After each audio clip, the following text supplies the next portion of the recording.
The natural beauty of South Dakota is preserved in our 56 state parks. Just as important, the park system provides public access to recreational activities. Between the warm summer and concerns about coronavirus, this has certainly been a time for outdoor spaces. In fact, the state parks set a record in 2020 with a visitation of nearly 2 million.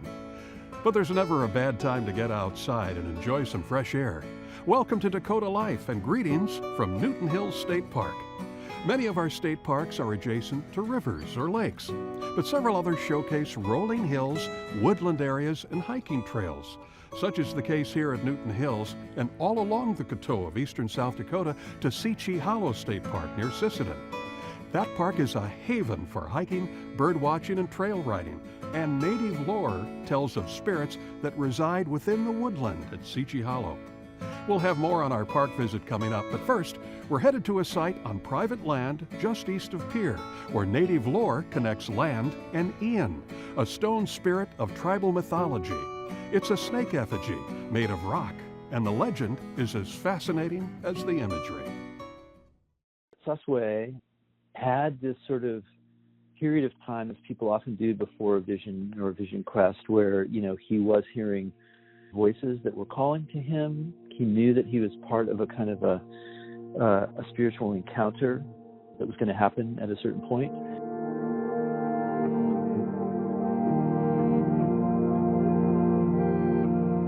They ended up camping at the Medicine Knoll near Blunt, and he went up there to have his vision.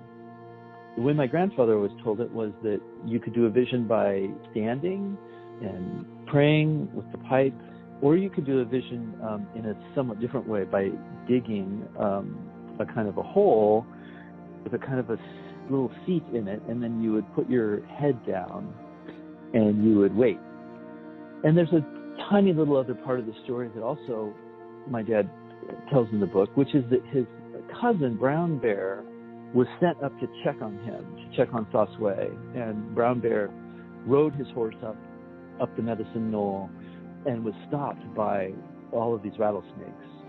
And the snakes, kind of would not let him pass. And he had to spur his horse. And it's very, very, traumatic, I think, to sort of imagine this, right? These snakes, but you feel like you have to go, and he couldn't quite get there, but he, got to the point where he could see Sasway, and he saw snakes crawling all over his body, and the Brown Bear at that point, kind of turned and went down, with his horse, and he had been sort of forcing his horse to go, and went back down into the camp and said, my cousin is dead up there, and that the people started mourning.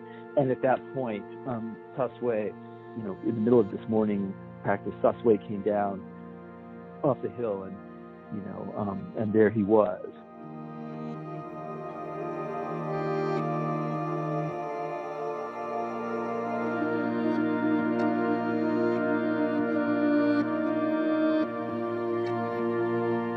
Another thing about these effigies out of rocks, rocks are not just rocks in Lakota cosmology. This idea of these rocks are from their origins, from the beginning of time from a Lakota perspective. This is a being, this is, how to say that? These rocks are evidence of this original being called Ian. And he was what was here at the beginning, Ian. And eventually, Ian, which I just love the phrase, he pulsated with the potentiality of the universe.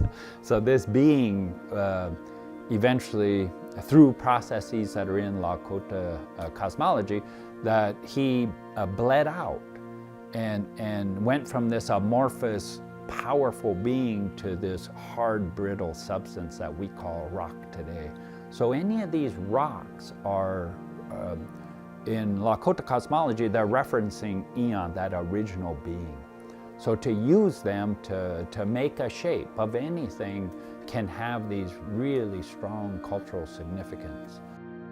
The people on this landscape, right, knew this landscape cold. They knew everything about it. They traveled all over it. They understood it in great detail. And, these kinds of places, these Medicine Knolls and Buttes, it just feels to me like something that was knowledge that was held collectively by people for a really long time.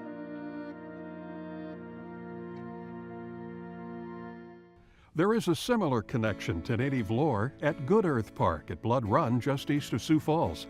That site was an important gathering place for seasonal ceremonies and a significant trading center for many tribal peoples as far back as the 13th century. Here at Newton Hills, like at Good Earth Park, there's wooded areas and open prairie. They feature extensive trails for winter hiking, but when the snow flies, you can join others that enjoy snowshoeing. Now, whether you're in the game or just watching, sports can connect a community. Since 1982, Springfield, Tabor, and Tyndall have been connected as the Bonham School District. And for that nearly 4 decades, only 2 men have held the position of head football coach for the Cavaliers. The passion of Russ Morrell and Byron Pudwill has led the traditions and consistency that the program has today. So you're going to roll your hips, drive for 5. Here we go. Rip it! Being a Cavalier is a blessing. We have our whole community behind our back, and we have all these people that are cheering us on, and the last 2 years have been really surreal for us. It's been a really good time to be a Cavalier. Pistol left, 3 lifts, 2 quick streams. I want to one ready.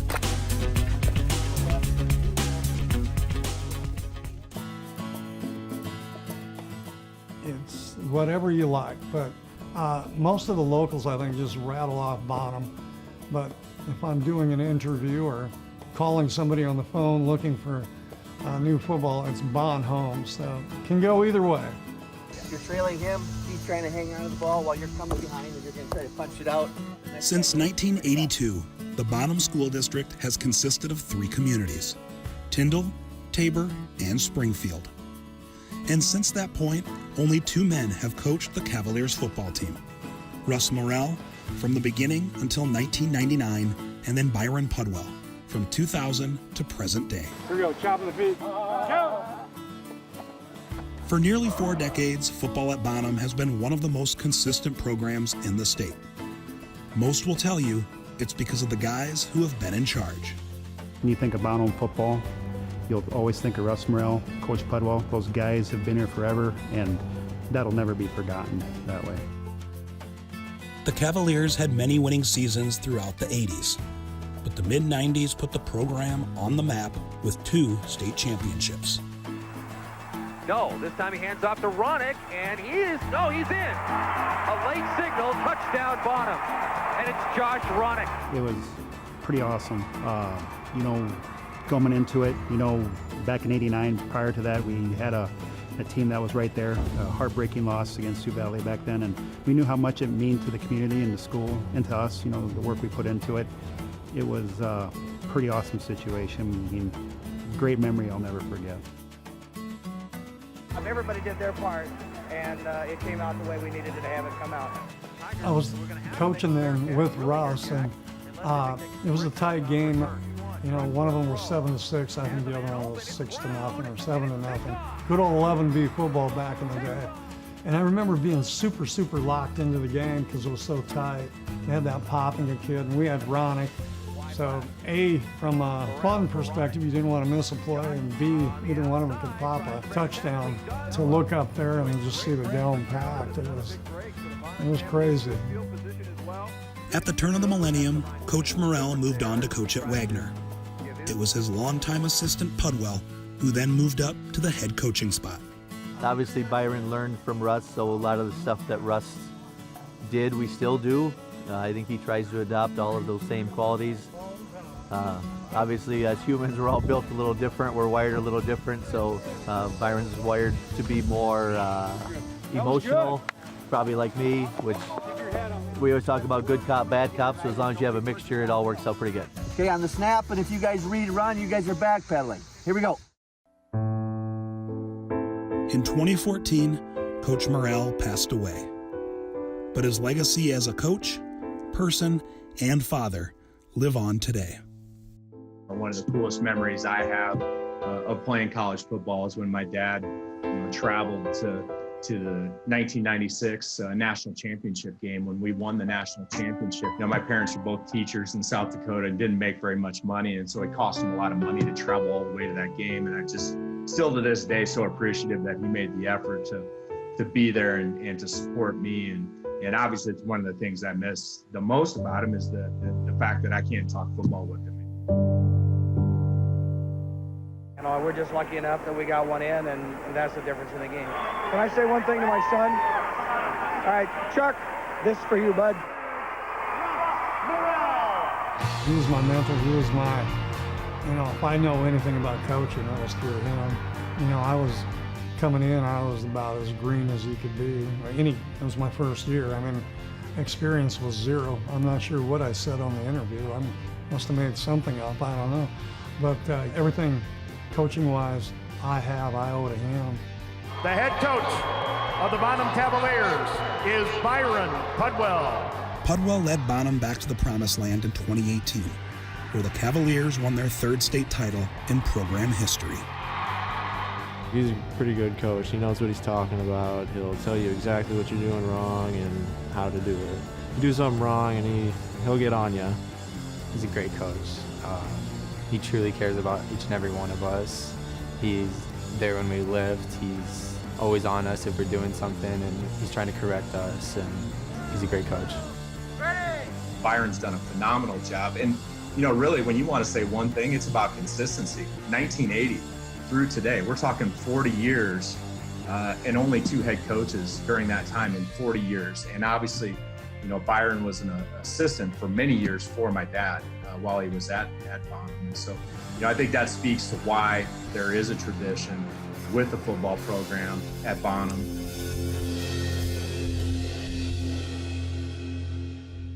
The football season is over, but there's no reason to stay indoors. Here at Newton Hills, you can hike the trails in winter and look for some of the over 200 species of birds that visit the area each year. There are white-tailed deer, wild turkeys, marmots, rabbits, red and gray fox, and squirrels. And when the conditions are right, snowshoeing and cross-country skiing too.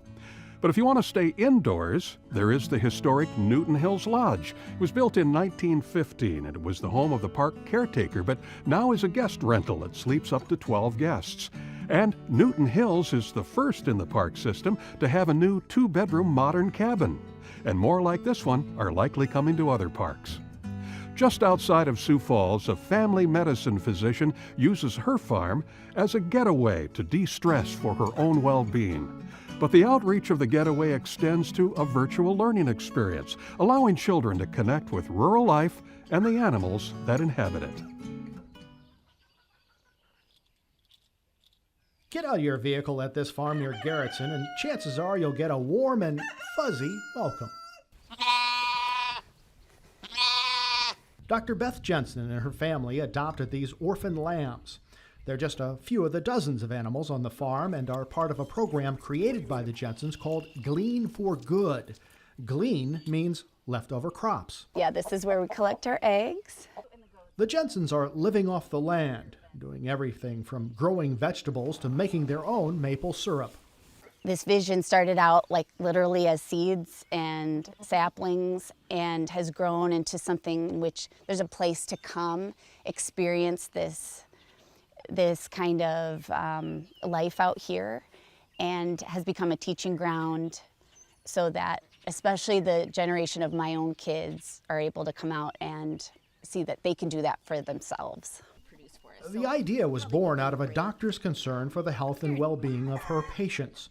She now lives a lifestyle she can share. Gradually, at a pace that we can keep up with, has allowed us to have this more sustainable lifestyle and has allowed us to be outside more, be more physically active, be more connected with our own family, our immediate family, but also within the community. Jensen says reaching out to kids is especially rewarding. They get to see, smell, feel, and hear animals like Tank, the Cooney pig. And then, yeah, the kids love to eat off of. So sometimes if I dump the food and it lands on top of Tank, then the kids will jump right on him. But they all get along so well. It's just kind of a miracle. Before the pandemic, Jensen welcomed groups of children roaming the grounds and meeting the animals. Oh, yeah, you want to go climb that mulberry bush and pick some berries? Go ahead. You want to go chase around the lambs around the house a couple times? That's fine. There's really no way for them to get into much trouble out here, and that's by design. Nice. So what's her personality like? Who is Ginger?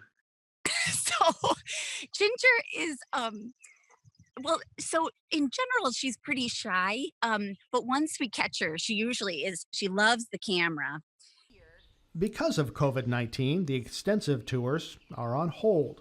So Dr. Beth is taking Glean for Good into people's homes over the internet via Zoom. During a scheduled Glean Screen session, as she calls it, classes, groups, and gatherings of all sizes get up close and personal with the animals, like Ginger, the llama. She's the farm's most popular animal. I also have really enjoyed just trying to customize the experience so that the animals are maybe doing something, wearing something, that's especially fun. I don't know if you noticed, but one of our lambs is wearing a PBS shirt. I don't think he came up to me. Let's see here. So, but to just kind of discover these fun little things. And yeah, are you a friend of public broadcasting? Look at you. But we would love to really open this up to the rest of the world. And so I just, if nothing else, I just want people to know we have a sense of humor about it. We don't take ourselves too seriously, but we really hope that people just want to be a part of this with us. And yeah, that's it.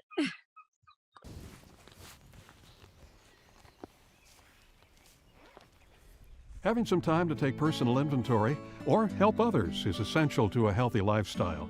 We're fortunate to have outdoor public spaces set aside for all of us to enjoy.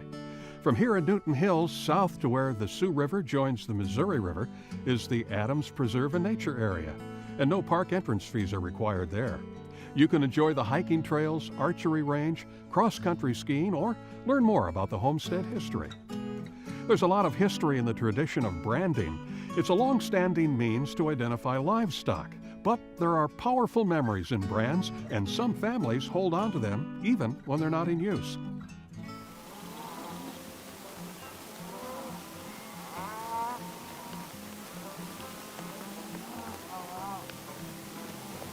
What makes a good brand? A good fire and a good iron, and somebody that knows how to run it.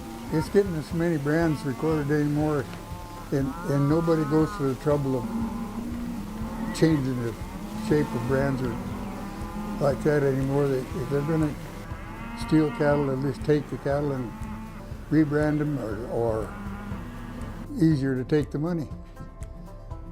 It's easier to steal paper than it is cattle. The cattle theft business, I think, has went down over the years. So people don't keep track of their cattle as good as they used to, and I don't feel like over as a whole the people know how to brand as good as they used to. But that's just one man's opinion too.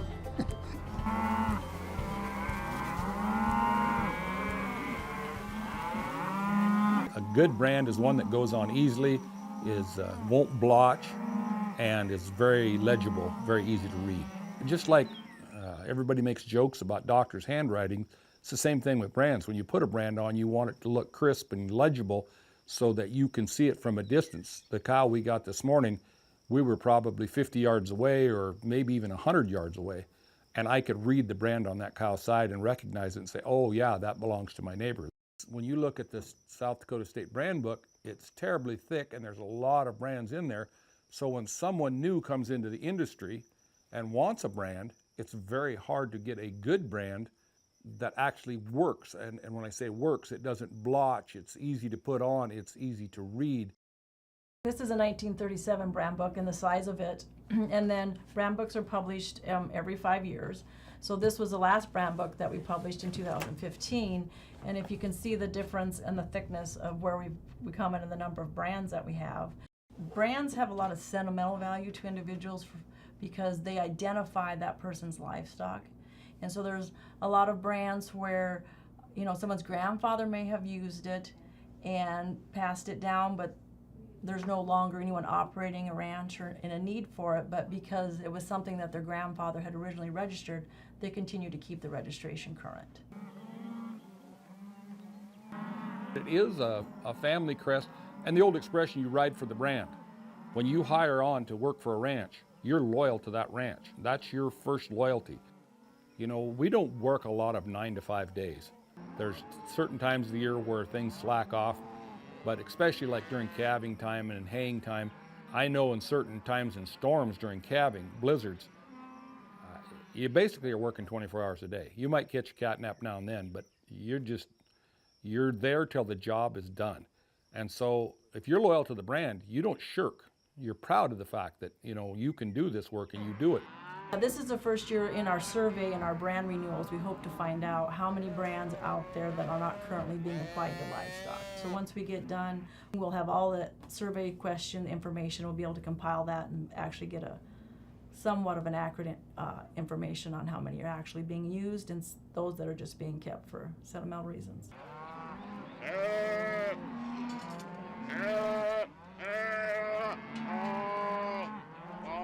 Maybe the most recognizable brand in the park system is the 71,000 acres of Custer State Park in the Black Hills. There is year-round scenery with pine forest, granite peaks, and pastures. You can hike and cross-country ski in the winter, and the Mickelson Trail bisects the park too. But remember, remain in your vehicle or stay at least 100 yards away from the bison, elk, and other animals in the park.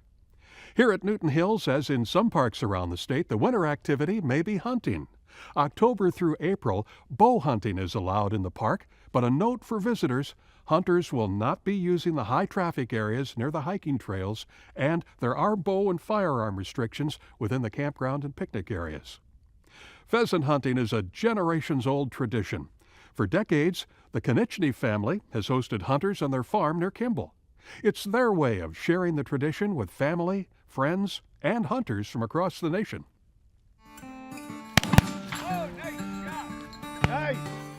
Hunting is a Konieczny family tradition they enjoy sharing with others. Yeah, hunting season was it was a great time where all of our family would come back here to visit us, and friends would come to visit that you'd see once a year, usually just for hunting season. And it just made it special to know that we had something that no place else had. In addition to family and friends, today third-generation Kimball farmer Kelly Konieczny guides pheasant hunts for enthusiasts from across the nation for the family's hunting business, Konieczny Red Barn Lodge Hunting Retreats. Funnest part of the hunting guide job is probably just being able to meet all the new people that come in every year, becoming friends with them. This will be our 8th year now, sitting. Most everybody's a repeat customer, and they enjoy coming to see us, and we visit with them outside of the season now. So just getting to know people with similar interests from all across the country has been very enjoyable. To help him, Kelly relies on a few loyal labs, Marley, Max, and Susie. Specific pheasant hunting training, said as long as they'll listen to me and like to retrieve a bird, said one dog usually knows what's going on, said, and it's pretty much on to the job training in order for the new dog to figure out how to hunt pheasants, and after a year or two, he's got it pretty well figured out. While Kelly guides hunts, his wife Kayla manages everything else: reservations, cleaning, and cooking. Lots of cooking. From hearty farm breakfasts of pancakes, fresh toast, biscuits, gravy, eggs, and bacon to traditional South Dakota prime rib suppers. If they don't get enough to eat, there's a problem because there's always food in front of them. I mean, we have cookies, we've got pies, there's appetizers sometimes in the afternoons if they come in early enough. I think it just kind of gives to the whole experience of being in the lodge and having home-cooked meals and just being a complete package. With many hunters returning year after year, Kayla says many have become more than friends. They've become part of their extended family. This is our 8th season, so a lot of them have watched our youngest grow up. When we started, she was just 3 months old and laying on the floor in front of the fireplace, so a lot of them have watched her grow up along with the other kids that we have. And yeah, you create those contacts, those friendships, the relationships with everybody. They look forward to coming out and seeing us. We look forward to seeing them and catching up on how their families are growing or what they're doing in their lives. The hunting business was started on the family land by Kelly's uncle in the 1980s. When he was ready to retire, the uncle sold the business to an out-of-state interest. 7 years later, Kelly's dad, James, and older brother, Chris, were able to buy the lodge and family land back. Because he was born and raised on the farm, reclaiming the land his dad originally bought meant a lot to James.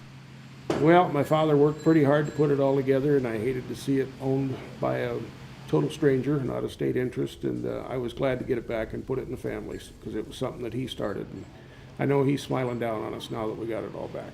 After he got out of the war in 1945, he spent the next couple of years going to Minnesota in the fall, picking corn by hand for 3 cents a bushel. He saved up $100 cash that he put a down payment on the home quarter with and borrowed a team of horses from his father, and that's how he started farming, with borrowed horses and $100 cash. Couldn't do that today by any means. Today, the hunting lodge is one of many ways the farm supports 3 families, explains Chris. Land is always good for cattle, I guess. And where we live, I guess, to be diverse with both. If you got green grass, you'll be good with the cattle, and then a lot of the low ground and swampy slough ground that's probably not so good for cattle, then would be better habitat for pheasants as well. To make the pasture land even more inviting for pheasants, the Konichinis also plant dozens of food plots, which include dryland corn and sorghum. There's no doubt we'll have challenging weather that will make it difficult to be outside for a hunting expedition or even a hike. But there are some advantages to this season.